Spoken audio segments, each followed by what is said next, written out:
Hello, everyone. How are we doing? Good morning, good afternoon if you're calling from Europe, good evening if you're from Asia. So excited to do this again with everyone. Really quick, as people are filing in, I would love for people to shout out in the chat, where are you guys dialing in from? I remember we did this the first time. It was so cool seeing all the countries and states people were coming in from. We're out here at the Ploy office here in New York City. Corey, I understand you're calling in from San Diego. Probably much better weather you're having there compared to here. Yeah, West Coast. It's beautiful right now. It's about to get humid and muggy, but not nearly New York City levels. Yeah, certainly. So we got some Dubai calling in. Parker's calling from New York. How you doing, Parker? Good to see you again. London, Netherlands, Uruguay. Vamos, let's go. Serbia, Vegas, SF, Massachusetts. Wow, we are international. Corey, they should call you Mr. Worldwide. This is incredible. Mr. Worldwide. That's right. Geneva. Okay, cool. Looks like people have filed in more and more and more. Pakistan, Munich. I know we got a lot to cover, so maybe when the clock strikes 12:02 Eastern, we get to show on the road. Oh, and there it is. All righty. Thank you guys all so much for joining the session on how to drive AEO and SEO at scale, especially in very powerful AI native ways. I'm Will. I'm co-founder and head of growth here at Ploy, and we are an AI native web platform that turns your website into a growth engine.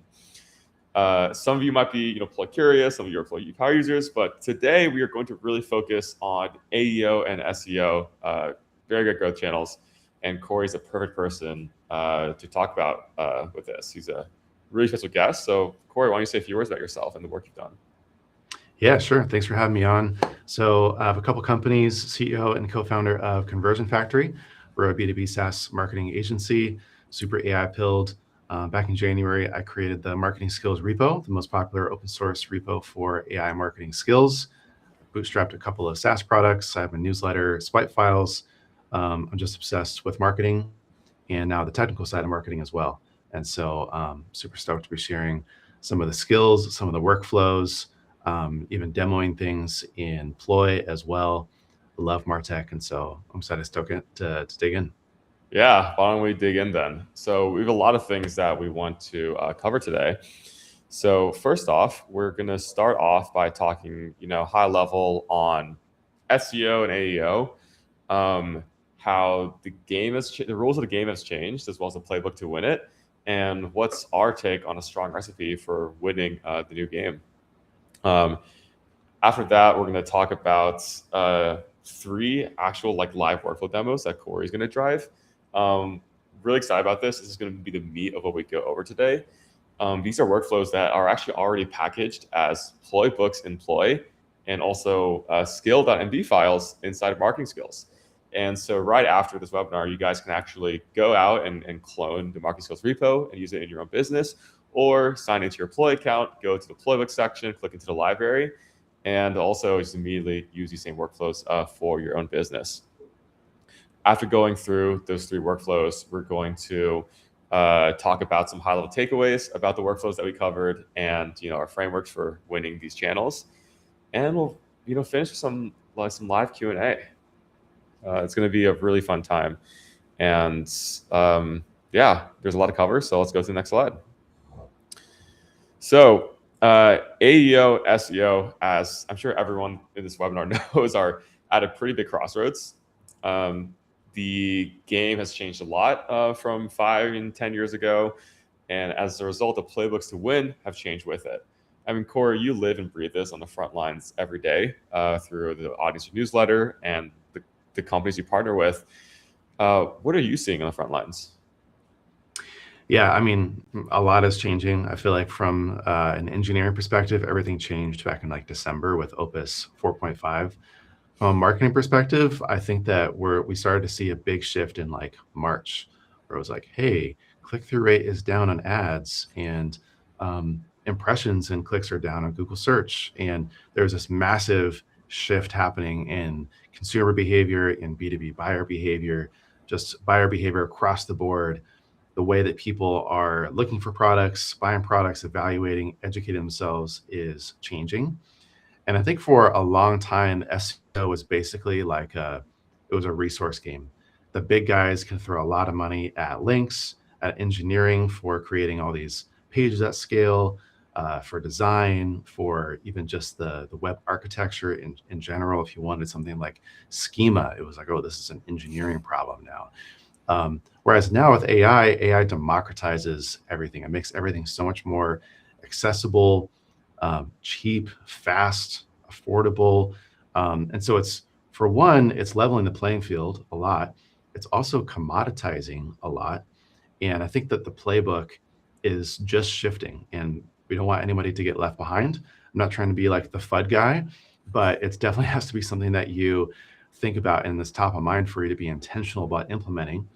And I also think there's a big difference here between two. It's like, it's not that SEO is going away necessarily. I really see AEO as essentially SEO 2.0.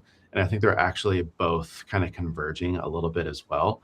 So we're just trying to skate where the puck is going as far as SEO and AEO. We're not trying to completely throw out the old playbook and reinvent a new one from scratch.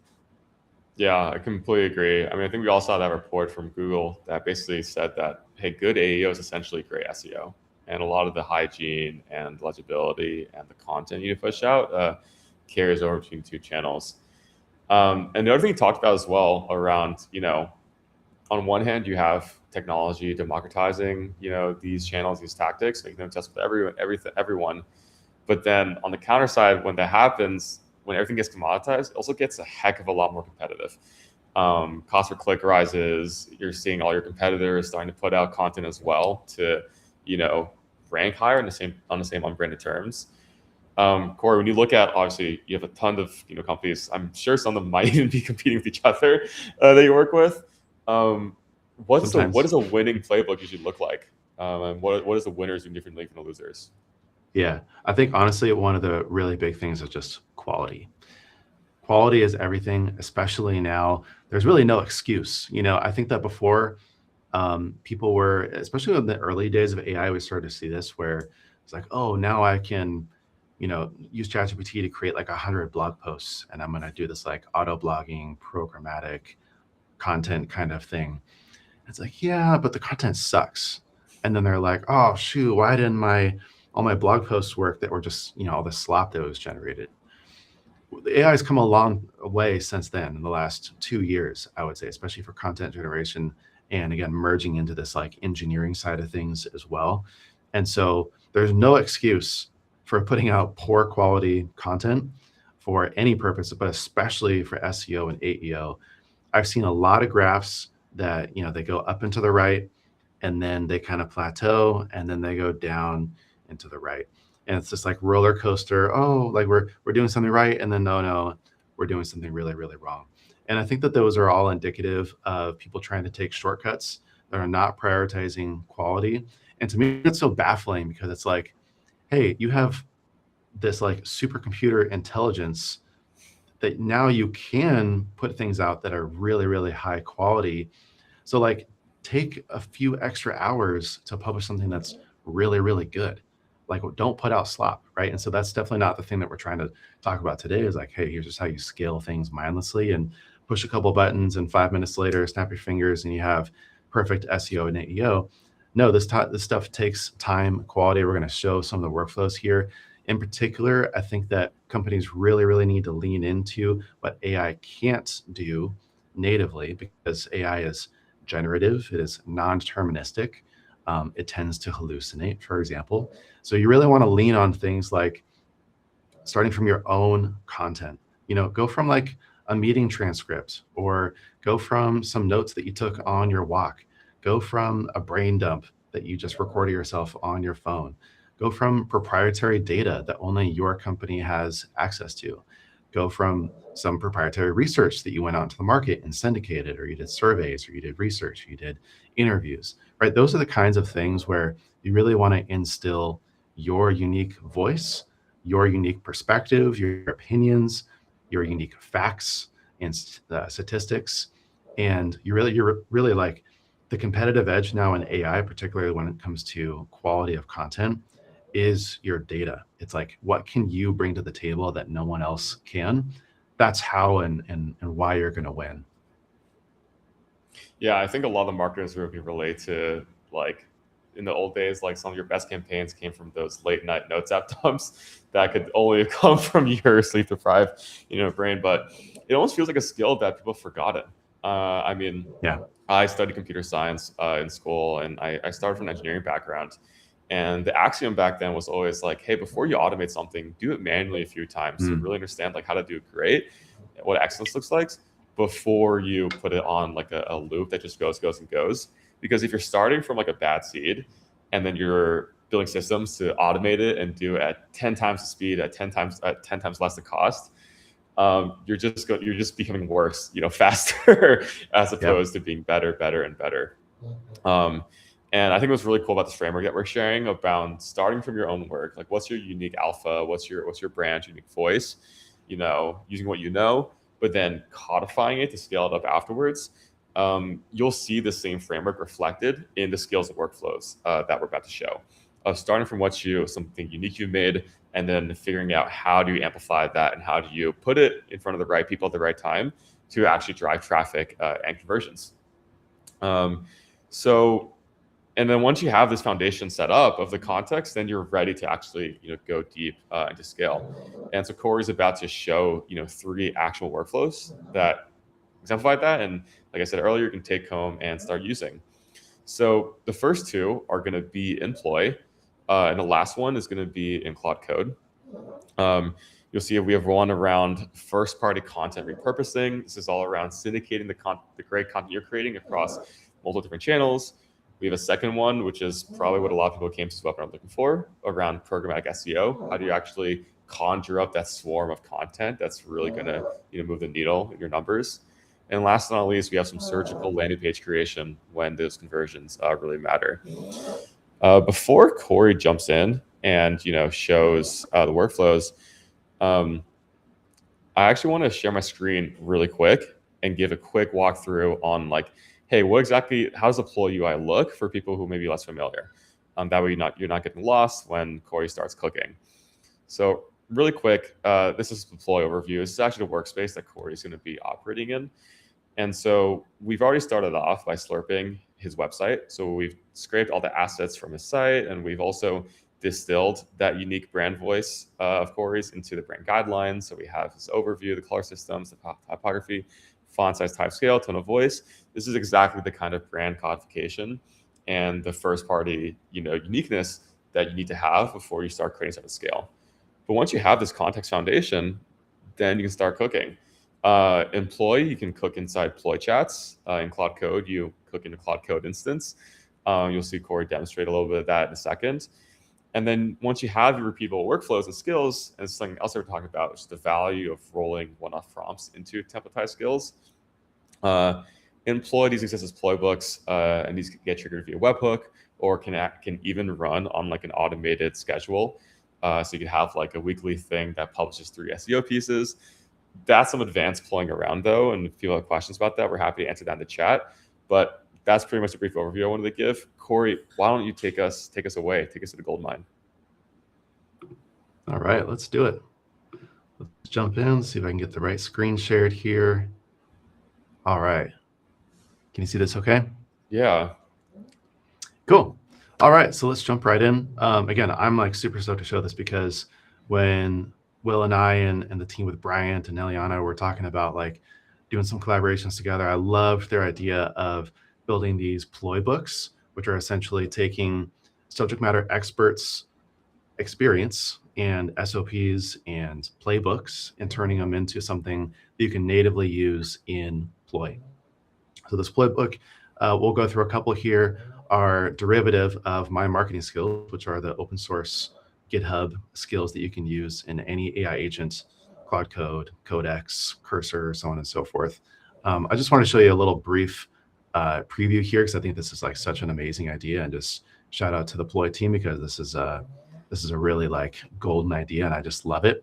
So jumping over here to my Ploy books, these are all preloaded in here based on the playbooks that we've loaded in off of my experience.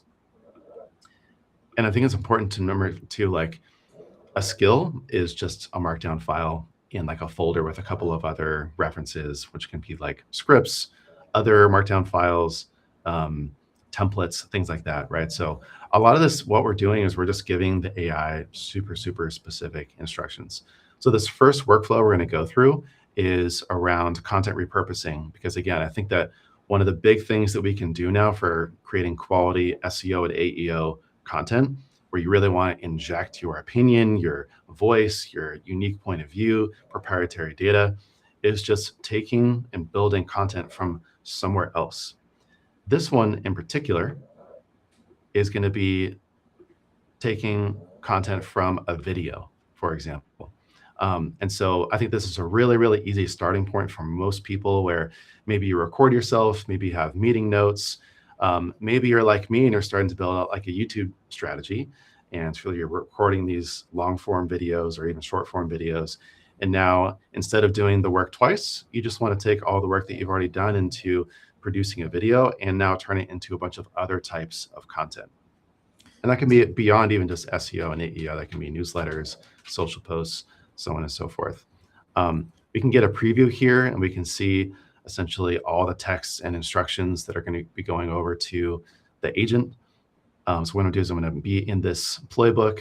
I'm going to click run, and then that's going to start a new Ploy chat to begin this workflow. What I'm going to tell add really quick, or while you're like Sure. cooking, is this is such a powerful idea, because I think as a lot of people in this room know, you can have the product, you can have the content, but what honestly matters most in terms of the content performance, the product wins, is the distribution. And by being able to syndicate, that content across all these different channels, it's an easy way to kind of hack that and just really, get the most out of the hard work that your team's already done. Oh, you know what? One thing I forgot was my link for the YouTube. So let me see if I can find it here. This will be a nice little live demo of how this works.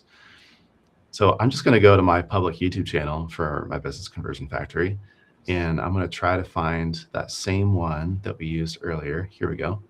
And I'm literally just going to grab the link. When I come back here to Ploy, you can see that it's working on some things. I already have the key uploaded here.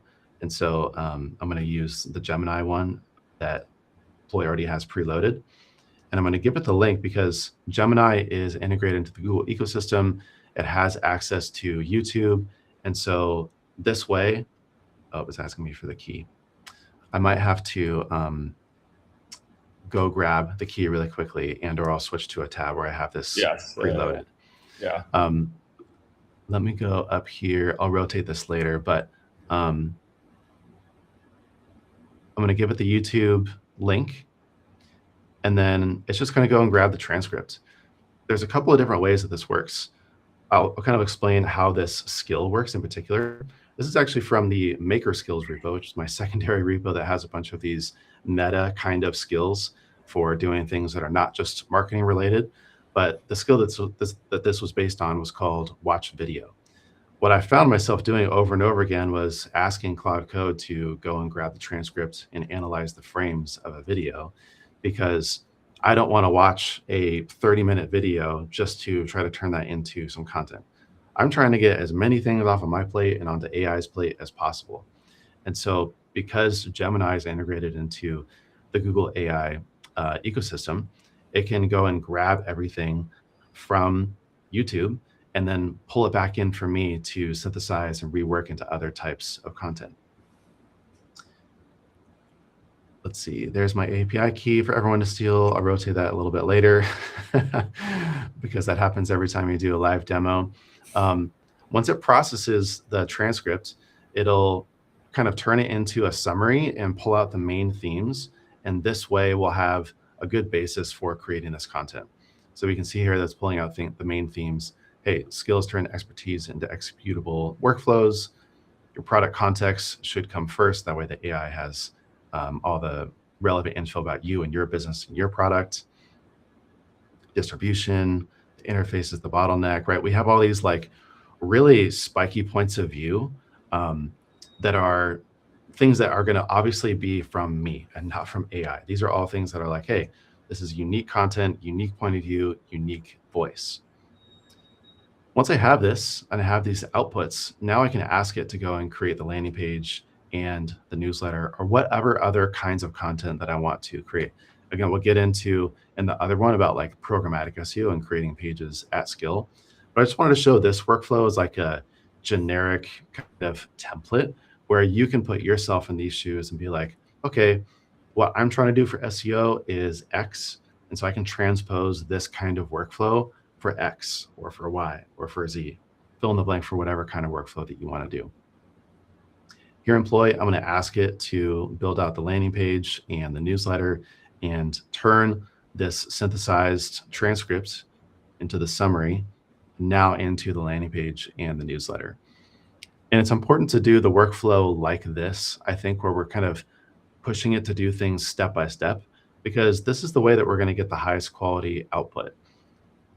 A skill is just an executable SOP, right? And I think a lot of people, they're like, oh, well, like, what's the, it's really just like text. It's just a markdown file. I'm like, yeah, it's a prompt that's reusable, that has additional tools, and that is giving the AI agent really specific instructions about the way that you want to do it, not the way that it is guessing that maybe you want to be able to do it, right? And this is the big difference and why I think that essentially every skill, every workflow should be a skill, because anytime you're not using a skill, you're going off of the LLM defaults that are baked in. And guess what everybody else is doing? They're going off of the LLM defaults. And so this is why we find a lot of commoditized content, a lot of slop, a lot of things that just are not differentiated, not unique, not opinionated.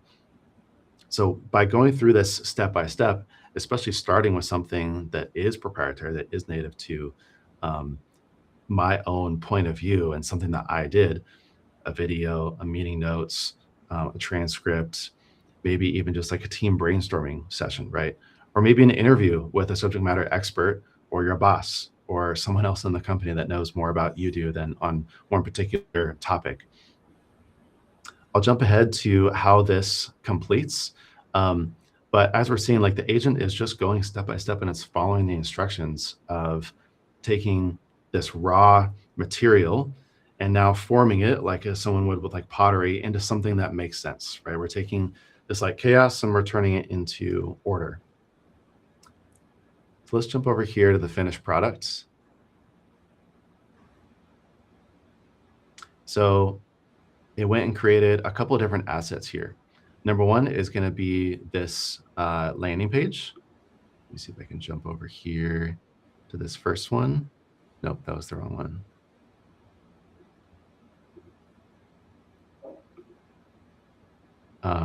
Oh, did I just delete it? Yep, that was the right one. One second. Okay, this is why we all love live demos. Exactly. I embrace the chaos. Honestly, Yeah, if you scroll up in the, if you click on the artifacts, there we go. There we go. Here we go. I wanted to open it in a new tab initially. So I'm going to have all these artifacts to go look over. And again, shout out to the Ploy team, because this is really cool that all this stuff just renders here in the browser for me to look at. As we'll see in the last workflow, working out of Cloud Code, I think where most people get tripped up is they're like, cool, I'm chatting with AI. Now, how do I actually make this stuff real? How do I publish this? How do I get this live on my site? How do I connect this to X, Y, and Z tools that I use day to day? And it's like, well, hey, actually in Ploy, it's all right here. Like you're literally just looking at the assets. This is something that I can just go and click publish. So shout out to them. But again, this is a landing page. This is like just an example of, hey, here's unique content that we're creating out of raw material, out of a transcript. Like Will mentioned earlier, Ploy slurped my site. Everything's going to be on brand. I think that the design looks really, really nice. It's all going to be like technically up to spec as far as like the page structure, information hierarchy, metadata, stuff like that. And now from here, I can rework anything that I want to, right? And I can refine my skill. I can refine my playbook into the exact outputs that I want. But we can see that it's taking this raw material and now it's turning it into something real that I can publish. If I zip over here to the newsletter output, here's one more example where this is that same kind of content, but just in a different medium, a different format. And we have something that looks quite literally like an email newsletter. So I want to add It's here, really nice. it's like you can literally just export this email as an HTML file, and or just integrate Ploy with like your MailChimp or your HubSpot, and even just send this newsletter out from Ploy and have like this like additional promotional material ready to go. Yeah, I think one of the greatest things, just a little like side tangent, one of the greatest things that's happening to email marketing is that everything's moving to code.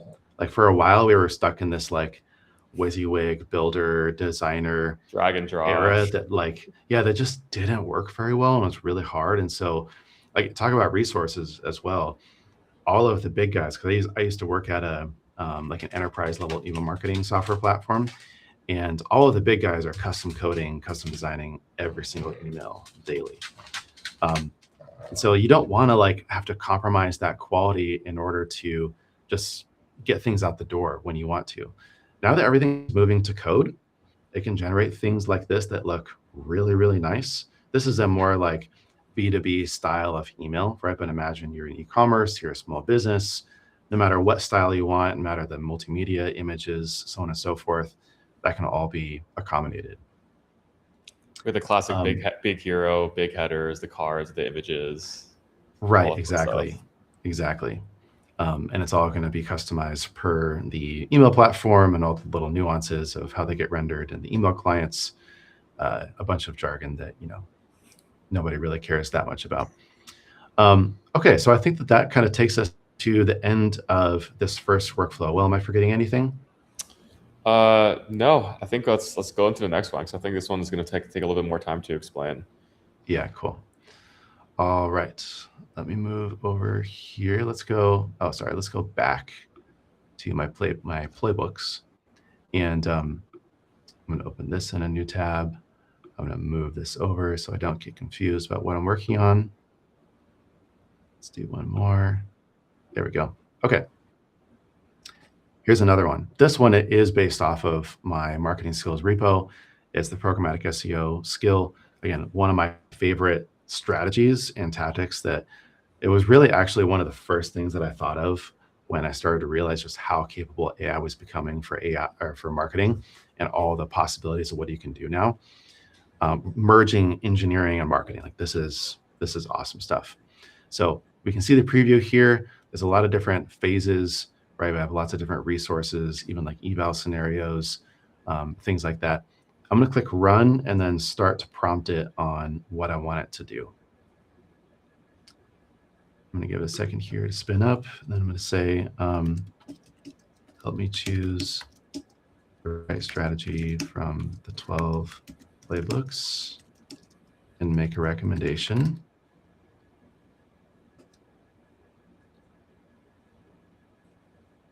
Oh, it kind of beat me to the punch, actually. There we go. I think that this UI also is very nice. Ploy, this is the same type of paradigm you would see in a cloud code. And I think that a lot of these agentic platforms are adopting, where instead of asking like an open-ended question and then forcing the user to figure out kind of what they want when maybe they don't know what they want, this multiple choice selection makes it really, really easy to evaluate your options, see kind of where the AI is trying to steer you, and quickly make a decision so you're not like killing unnecessary time. I'm going to click this first one. And Court, while this is cooking, could you walk us through like what did this look like 3 years ago? Like, let's if marketers being tasked like, hey, like improve our company's SEO, like where does that usually start? Am I looking at my website? Am I, you know what I mean? Like, and kind of what goes into the skill, right? I mean, if you were trying to do programmatic SEO even like 5 years ago, really what you're asking was, hey, I need an engineering team. I need like a serious growth team, a marketer, a designer, and an engineer at the very least. And then you were looking at like, okay, how do we spend months scraping and cleaning and structuring the data? And then you're looking at probably a couple of months of It's like search developing volume, like pages. Google Search Console, Ahrefs, all that stuff, right? Exactly, right. Yeah, then you're looking at like, okay, how do we create the page templates? How do we match these templates over to the search volume? We're looking at tools like Ahrefs and Google Search Console, and even just your analytics of like what types of things are people searching for to find you. You can look into any one of the screaming frogs or whatever's. Like to get anything live, you're looking at least 6 months, if not a year or 2 years, to get something up that's really actually scalable from a Like programmatic an perspective. engine that's like humming and pumping out content. Exactly. Especially something that isn't brittle and doesn't break the first time that you want to make an update or a change. Because again, this is the whole point of this kind of strategy is this is content that is dynamic, that's like alive, that you can build on top of and keep expanding. And so even 5 years ago, 10 years ago, right, this was something that was like a 6-figure investments, multi-quarter timeline and horizon. And it was a big bet to make, honestly. This is where we talk about the resources, right? It's like, dang, only the big guys are doing this because they're the only ones that have the resources to pull this off. I didn't tell you this before, but I actually started working on a startup right when AI started to get a little bit good to make it easier for people to generate these kind of programmatic pages at scale. So I was like, I think that this is like one of the main use cases.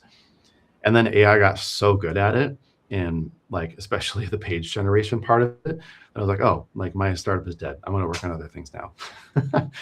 So I know this problem very, very close to my heart and very familiar with it because I've like tried to do it the hard way, every way you can imagine.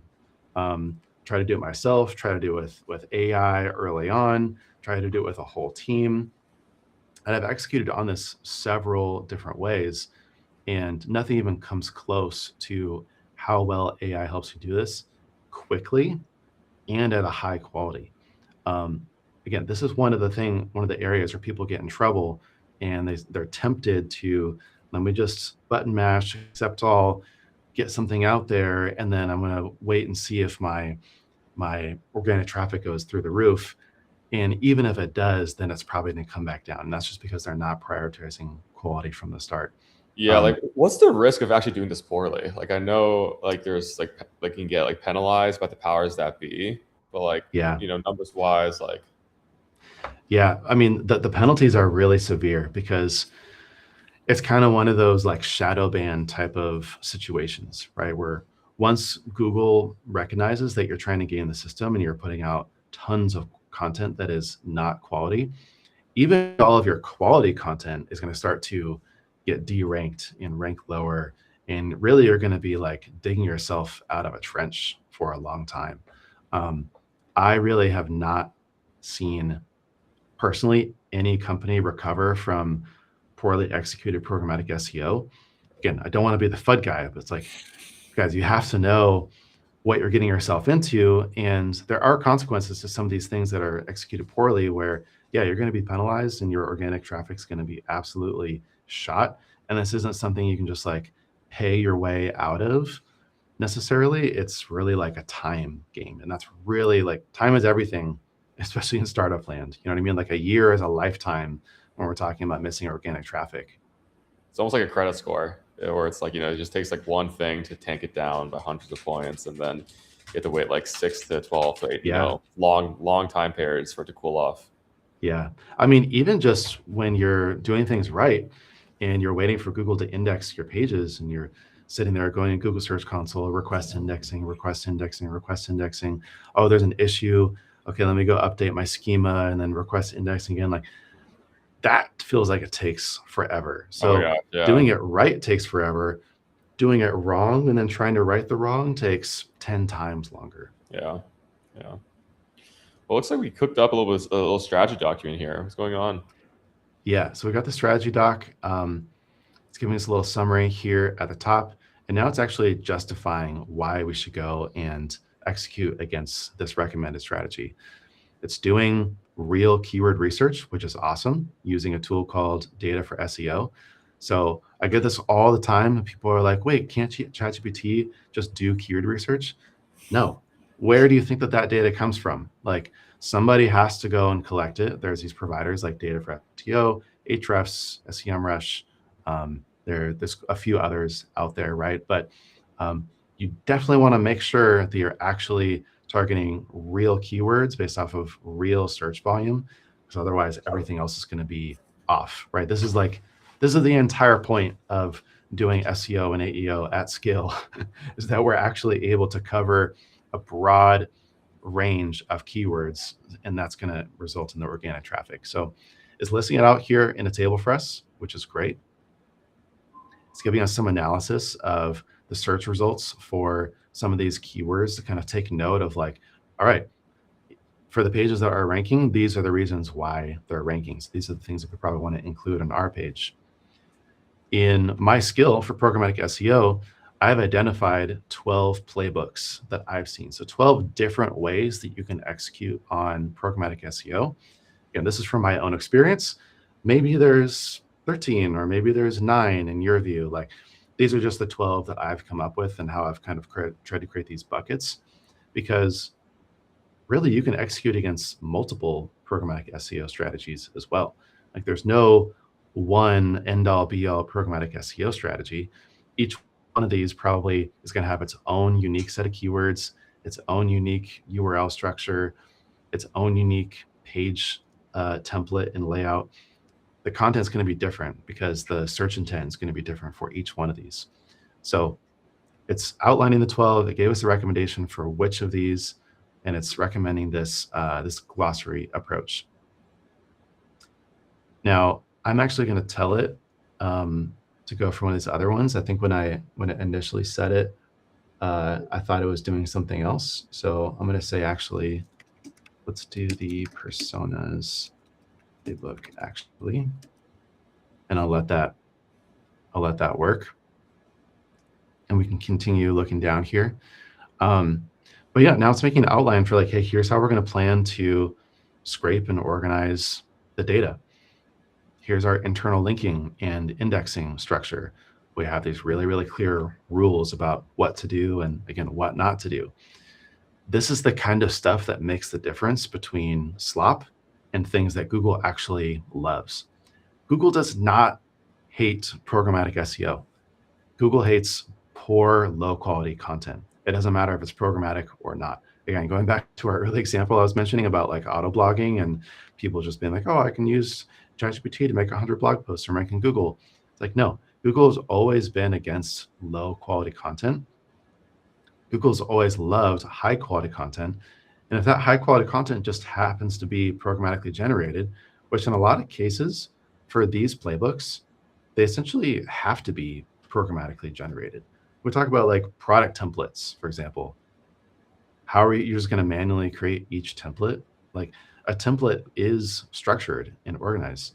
We talk about curating things. A little fun fact while this is going, I spent one summer, I think in like 2021, manually curating a swipe file library of 4,500 screenshots of landing pages, ads, and emails. It took me literally an entire month, like 8 hours a day, every day, just doing that. That took a lot of time. Those are all, then when I organize it, those were all programmatically generated pages that have the right filters and tags and things. Google loves those pages. It's still been one of my highest performing traffic sources for that product. It's called SwipeWell. So Google doesn't hate programmatic SEO. It hates low quality content. This is great. So it's updating the strategy doc. It's saying, hey, actually, if we're going for this persona template instead, here's how we're going to adjust the plan. Here's how we're going to adjust the keyword research. Here's our briefs for a couple of the initial ones that we can create. Yeah, great. That's a little 5-page cluster. Again, another really, really important step here is, like, don't have the AI go and automatically generate 1,000 of these pages, because then anytime you want to make an update, you're just going to have to go and redo it for all 1,000 pages. Start with, like, 1 or 5 or 3 or like some number that's manageable for you to manually review, make those tweaks, make those adjustments, make those updates, and then you can scale it out beyond that. And we can see that actually Ploy and the playbook within it based on the skill is recommending that we do this anyways. It's done working here, so I'll just finish reviewing this and then we can have it go and generate the end result here. But again, just showing like this is the plan doc. This is the same kind of plan doc that like engineers use for planning out really complex features. It's all the same kind of work, right? Like you need to fill the context window for the AI as much as you can with the most relevant information so that you get the highest quality output and results. Let's jump over to the end result here. And again, this is where we're actually publishing something live. Cool, we had the plan. We looked at all the keyword data. We're like spending all the time that we want, hours, instead of just a couple minutes on this demo, but we're spending hours like reviewing, nitpicking, making adjustment, going back and forth with Ploy or whatever AI of choice is. And then once we're ready, then we can have it create the pages in Ploy and then publish right to your site. So I have a couple of pages here to review. For example, I have this fintech marketing agency one, a B2B one here. Let me get these open. I know it likes to do one at a time. And you can see that each one of these is going to have unique content. And I can show this as well because one of the ways that these programmatic pages can be too thin and get penalized by Google is if you're overly, what would you call it? Like variabilizing. Like the syntax, all that stuff. Yeah, if you're just swapping out like one word in a headline, that's not unique content. If you're just swapping out one sentence in a bullet point, again, not unique. Like you really want 75, 80, 90% of the page to be unique content, unique text. So when we go through these, you can see like, I'm just going to scroll through so you'll be able to mentally compare. Like each one of these is going to be really different from each other. So when we're going from fintech to cybersecurity, we're also using like completely different headline formulas. Everything here is different. It's unique. We still have the same basic structure and page template, but everything that we're inserting inside of it is unique and is tailored completely to the page content and thus the search intent of the user. I remember one of the first companies that we helped out with Ploy. I was showing them like their SEO results, and they were basically like they had spun up like sub pages for all these like service areas, like cities that they were in, and they weren't ranking at all in any of those cities. And they're like what happened? Like we got an agency helping us out. They were spending like I think like $8K a month, working with them. And all these pages, they're the same exact page, just with city name and state replaced. And so I think Google is penalizing them. It's pretty much giving them no credit for any of those SEO things. So I know there's I think some of the best operators like even take this further, where for this we're being really, really thorough about like text and images and layout.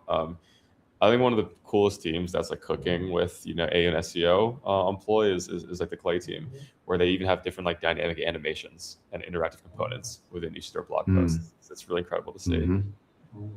Yeah, I would really challenge people like, hey, don't put yourself in a box based on what's always been possible. Think about like all the things that you were never able to do before, again, because you were probably resource constrained or you didn't have a designer or an engineer, and like, yeah, push the limits, do dynamic animations, do dynamic illustrations, do completely dynamic sections of pages based on that industry or based on that persona, based on that whatever the playbook is, right, that you're running. Personalize everything. Last point here, personalize everything, personalize it all. Last point here, just to show again, we have these like 4 to 5 pages. This is an index page that's just going to be linking and connecting all these together under personas, right? And so we've pretty much end-to-end begun the programmatic SEO strategy for Conversion Factory. in a few minutes. Like this would literally take 6 months, 5 years ago. And it sounds crazy and we're so spoiled now. Sometimes I'm like, I wish people would just like, I sound like one of those old unks where I'm like, back in my days, 6 months, but anyways, I think this brings us to an end on workflow number 2. Yep. Let's go into the last one. I think we have 15 minutes left on the hour and want to make sure we have enough time for Q&A. So let's talk about some surgical landing pages. Let's do it. I want to switch over here to Claude Code now. Now this looks a lot different. This is a much different like environment for working on things. Just to kind of orient people really, really quickly, and I really don't want to take a lot of time in this demo. I'm using a terminal client called Solo. There's lots of different terminal clients. There's even the native one on your Mac, or I think on PC it's called PowerShell, I believe. I have Claude Code loaded up in here. I've given it a little bit of instructions just for the sake of the demo to help us kind of chug along here. So what I'm going to tell it is, hey, I want to create some competitor alternative pages. Create a plan quickly, and then let's start with one page. Again, don't scale until you've nailed down the template. Yep. Come back to me with a plan and with the page on a local host. And a local host is just going to be a page that is generated locally only on my computer that I can view in my browser. And that way, this is my little Ploy-like environment, but it's just locally on my computer. And I'm doing this all actually on a fictional SaaS site that I've created as my go-to demo environment called Formcraft, just to kind of help illustrate this, because looking at the terminal is not fun. And no, there's not like a lot of interesting things going on here because of all this gobbledygook that we see. And this is a lot of stuff that, again, Ploy is doing behind the scenes that no one even knows about, and it just snap your fingers and it works magically.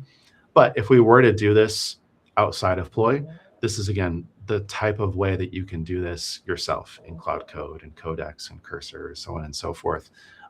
Just to illustrate one other way of this SEO AEO platform or strategy.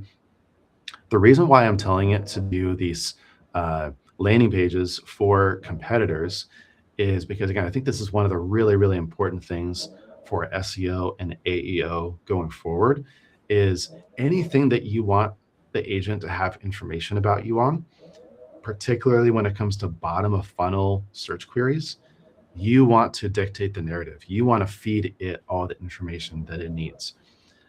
I feel like vindicated now, because even back in like 2018, 2019, I was like, everybody needs to have competitor alternative pages. Like, don't be afraid. You're not bashing your competitors. There is like a good and respectful and not taboo way of doing it. Trust me. And everybody was like, no, that's like poor form. And you don't want to punch down, da, da, da, da. Now it's like everybody's looking at how to do this at scale, how to make these competitor alternative pages. So I feel just a little bit vindicated because I've been doing this for a long time. I have this first one up here. I'll show you the result here. And I think that this is pretty good, right? We have a page, it's Typeform alternative page. Anybody who's looking for alternative to Typeform is probably, or I would hope would come across a page like this. And this way I can dictate the conversation. And then hopefully LLMs are indexing this, which LLMs actually index a lot faster than Google, which is great. I'll scroll through this so you can see, because what I want to show you next is what the changes can look like when we start to stack on these skills, aka also Ploy books. And that way we can see the difference, because again, one of the big questions that I get all the time is like, okay, like your skill was cool, but like the agent really would have gotten there by itself. And it's like, no, you would be surprised. That's the whole point of these skills. So I'm going to say, that's great. Now run the copywriting skill on this page, and then show me the updates with the summary here as well. This will only take a second or two here. Thankfully, my Wi-Fi and Anthropic are being very cooperative, and there's no outages, which has happened to me a couple times now in these live demos, which is great timing. So this copywriting skill that I made was really like a form of anti-slop. It was like, hey, AI is not that great at copywriting, and it tends to use, especially when we talk about like B2B, SaaS, tech types of pages, the copy is just not that good. And so I tried to infuse everything that I know about direct response, storytelling, these kinds of like copywriting techniques into a skill. And now that way, any page, any landing page, or any newsletter, any social post, again, anything within Ploy, maybe I want to like give a second pair of eyes and a second pass for edits, I can give it my copywriting skill and improve the copy here. Should be done here in a second. And by the way, have your questions ready to go because I would love to rip on some, and we'll be done here in probably 30 seconds.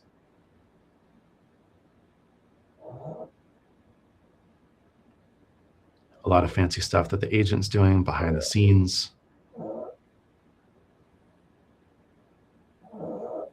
In fact, we can see all the changes that it's doing, so I won't even bother to read through the summary once it comes back here, but you can see that it's actually doing a lot of things.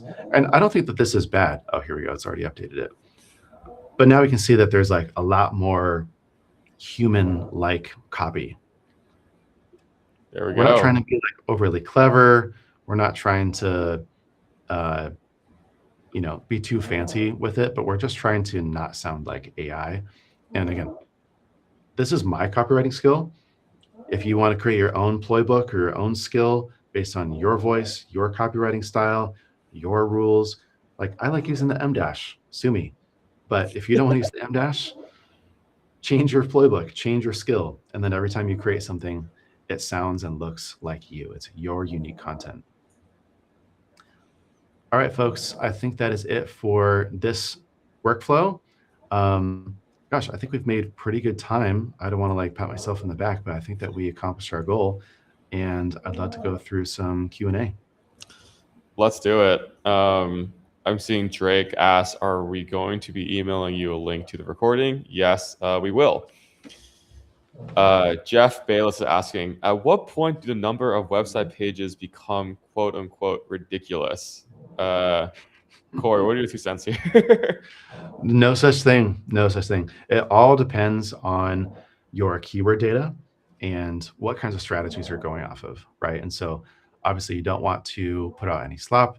And I've seen people take this to the extreme where maybe their keyword research is showing like, hey, there's 500 keywords in this bucket for this programmatic SEO strategy for me to go after.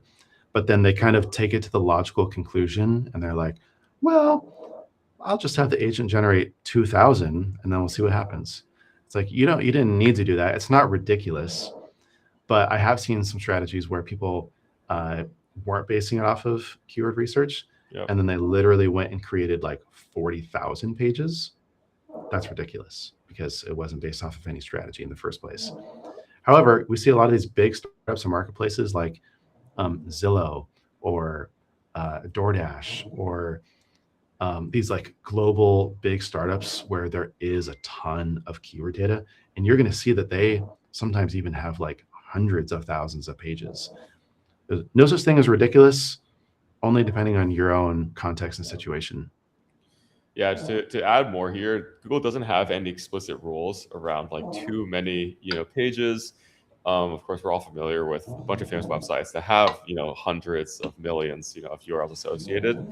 It really is more about the quality and the variation between each. If you are creating a page for every single city, state combo in the US, and the only thing different about each page is just the name of the city and the state, you are 1,000% going to get penalized because what Google cares about is scaled content abuse. I think a good rule of thumb to ask yourself is less so like, oh, is Google going to freak out if they see like 10,000 pages? It's more so, let's say Google took like a random sample of like 20 or 50 pages. And if a human were to look at it, would each page deserve to like independently exist? And I think that's a better like framework to think about as opposed to being like, oh my gosh, don't want to put out too many pages. Let's see. Matus is asking, do you check the Google ranking for your AI generated landing pages after publishing and do something with those that rank poorly? Corey, you want to take this first? Yeah, of course, I check it obsessively, like every 5 minutes. And Reindex, reindex, yeah, I reindex. can't help myself. What are you talking about? That's all I do every day is just look at my analytics and wait for the numbers to go up. No, I generally will wait about a week or two because not a lot is going to happen in that time frame. And then if I see that, oh, for some reason it's not getting indexed or Google's showing an error or some kind of blocker for the indexing, then yeah, I'll go in, try to figure out what the issue is, fix it, request the re-indexing, and or you can perform like some kind of rudimentary tests in the LLMs. For example, if you like, this isn't like foolproof, but if you go into incognito mode, go to ChatGPT, ask it something, kind of memorize what that answer was, and then you publish your page that you want to influence that answer, and then you go back to that same question a week later, type in the same thing, see if it changed or you're included now. That's a really rudimentary way of doing that. There's a whole, category of software products out here that are doing prompt tracking, and that would be like the legit way to do this. But I think like a week or two is usually a good litmus test for like, okay, you don't have to look at the analytics until then. Don't waste your time. It's probably better things you can do in your day until then.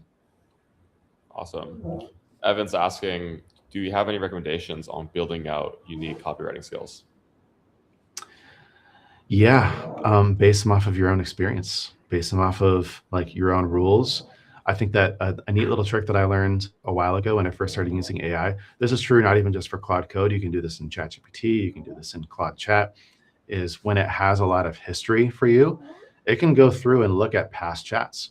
And so you can ask Claude or ChatGPT at any time, hey, look through all of our past sessions and like study and learn the way that I type, the way that I write, the way that I like the verb or the words that I use and the way that I phrase things, and build a kind of brand voice document for me. And now you can take that and then be like, turn it into a skill. Great, you just created yourself a unique copywriting skill. What I did for a lot of my skills when I created them, not even just the copywriting one, was I used my agency SOPs as the initial templates for the skills.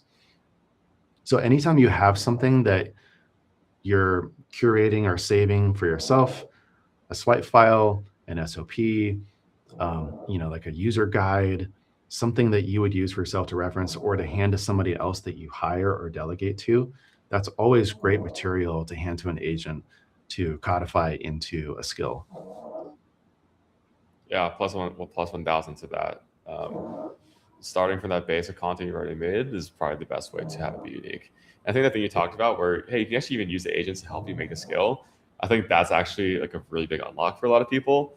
I think when you look at like, the .md files you see on the internet, you look at like some Ploy books, you're like, oh my God, it's like an 8 to 10 step process, different headers. Like it can feel overwhelming to think like, oh my God, like it's like I just got to sign like a 6-page essay for like To Kill a Mockingbird, No, you can also work with the LLM, work with Ploy, work with Cloud Code to help you, transform your thoughts into great skills.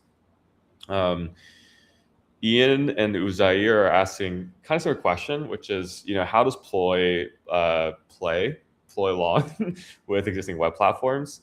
And the answer to both is yes. So we have a lot of people who have migrated sites all the way over, onto Ploy. But we also support these like hybrid setups through a reverse proxy, where you can have like individual pages or whole sections just supported by Ploy, while you have like the main branch of your site still on Framer or Webflow. And a common pattern you'll see is people will keep like sometimes like just like their homepage and maybe like a newsletter or like a forum or something on like their existing platform, while they use Ploy to power their entire SEO and AEO vertical.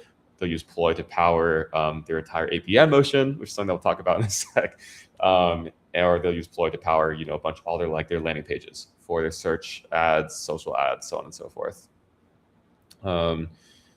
Okay, Jeff. Yep. Start buying up that data center land. I hear it's a very hot commodity nowadays.